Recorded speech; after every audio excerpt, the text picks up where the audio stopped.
저는 개인적으로 이런 생각이 좀 들더라고요. 약간 좀 삐딱한 생각이긴 한데, 한 달 만에 세입자를 구하는 거잖아요. 그러면 전세 매물이 있다라는 것이 광고되는 시점이 한 달이잖아요. 그런데 이제 이거를 2달로 늘려놓으면 시장에 전세 매물이 조금 더 많이 있는 것처럼 보여주기 위한 내용 아닐까? 뭐 이런 생각도.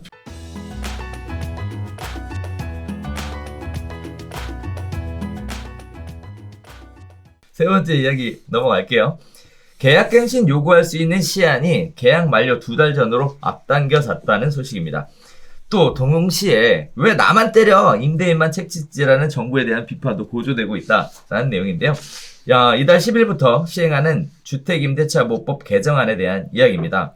자, 12월 10일 이후 맺는 새로운 전월세 계약부터 계약갱신 요구권 행사 기한이 계약 만료 1개월 전에서 2개월 전으로 한 달 앞서 당겨진다라는 얘기고요. 또 묵시적 갱신을 원하지 않는 경우에도 최소 2달 전까지는 의사를 표시해야 한다라는 내용입니다.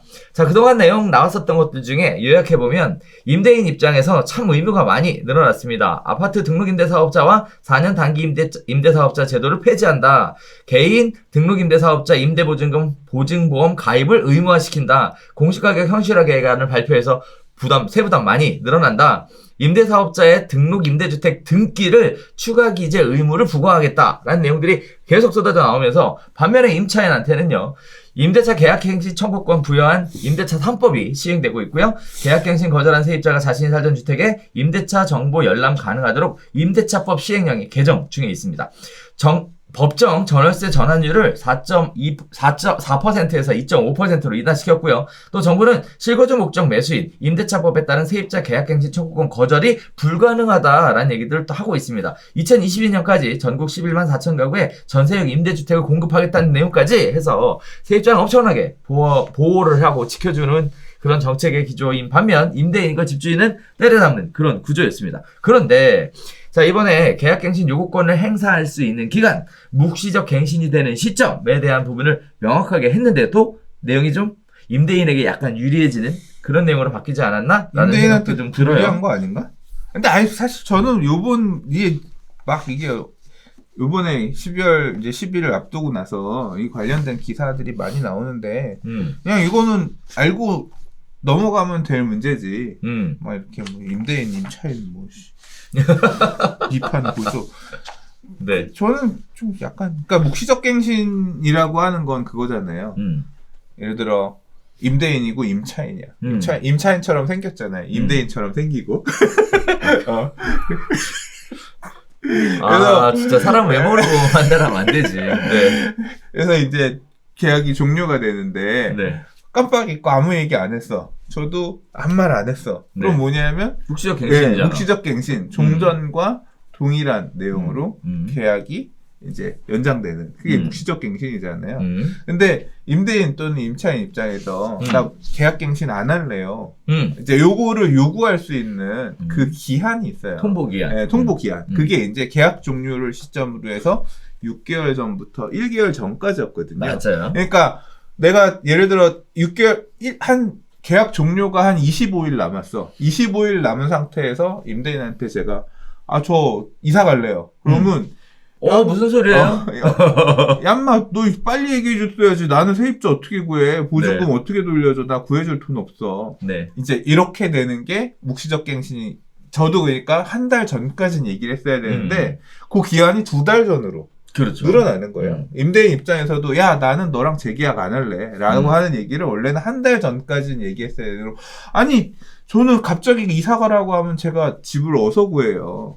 저도 집 알아보고 해야 되니까 이제 이 묵시적 갱신 안 되는 그러니까 이 기한은 결국 임대인 또는 임차인도 계약 종료를 앞두고 서로 보증금을 마련하거나 또는 이사갈 집을 알아보기 위해서 좀 숙려기간? 그 기간을 좀 충분히 둔 거예요. 6개월에서 1개월 전까지는 얘기해라. 이걸 한 달 더 늘리기로 한 거예요. 그래서 뭐 이게 뭐 절대적으로 누구한테 유리하고 불리하고 뭐 그렇지만은 않다고 생각해요. 그리고 관행상으로도 보면 보통은 딱 한 6개월 지나고 나면 한 3, 4개월 정도 남았을 때 보통은 다 명시적으로 문자를 보내든 전화를 하든 아니면 뭐 내용 증명까지는 싸우지 않고 안 그건 보내지만 아니고. 예, 또는 부동산 통해서 얘기를 하든 해서 조율해서 가기 때문에 이제 그런 부분들이 조금 확충된다. 그러니까 그 기한만 1개월에서 2개월로 늘어난다는 걸 임대인 입장에서든 임차인 입장에서든 인지하고 넘어가자.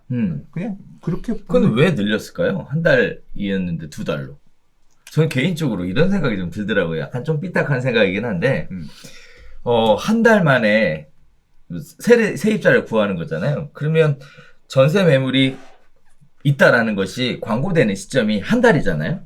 그런데 이제 이거를 2달로 늘려놓으면 시장에 전세 매물이 조금 더 많이 있는 것처럼 보여주기 위한 내용 아닐까? 뭐 이런 그거는 생각도? 좀 너무 그렇고 제가 생각할 때는 그러니까 지금 상승장이잖아요. 그래서 세입자 입장에서 그러니까 지금 어떻게 보면 임차인 보호 목적이 좀 더 크잖아요. 그래서 상승장에서 세입자들 이사 가려고 하면 임대인 입장에선 적어도 계약갱신 거절을 할 거면 일찍 해라. 이제 그런 부분이 조금 더 반영된 어떤 이 임대차 보호법 개정안이 아닌가 지금 시점에서 그렇게 조금 받아들여지지 않겠냐 생각이 돼요. 그래서 제가 이 기사를 또 실제 픽한 이유는 뭐냐면 이게 또 상담이 계속 늘어날 거란 말이에요. 그래서 부동산 일선에 중개업 하시는 분들이 입장에서 상담해 줄 때 그동안 알고 있었던 게 6개월 전부터 1개월 전까지 라고 알고 있었는데 이제 바뀌었다는 거예요. 6개월 전부터 2개월 전까지로 바뀌었다는 거. 이거 혹시 또 상담 실수하셔가지고 나중에 난감한 일 생기실까봐 관련된 내용 Q&A를 올려드릴 테니까 한번 꼼꼼하게 챙겨보셨으면 하는 바람에서 그리고 하나 넣었어요. 좀 더 저도 덧붙이고 싶은 게 뭐냐면 임대인과 임차인이 이 기한을 놓쳤을 경우에의 결과가 달라요. 그러니까 맞아. 임대인은 예를 들어서 지금 이제 2개월로 늘어나잖아요. 계약 종료 시점 2개월 전까지 얘기를 해야 되는데 임대인이 그 기간을 놓쳐서 예를 들어 한 달 남기고 나서 계약갱신 나 새로 세입자 구할래 나가요 얘기를 통보를 했잖아요. 세입자 입장에서는 저는 이미 그 기한이 지났기 때문에 이전과 동일한 계약이 됐으니까 저는 그냥 계속 살래요. 앞으로 2년 더 살겠습니다. 제가 주장하잖아요. 임대인은 어떻게 번복을 못해요.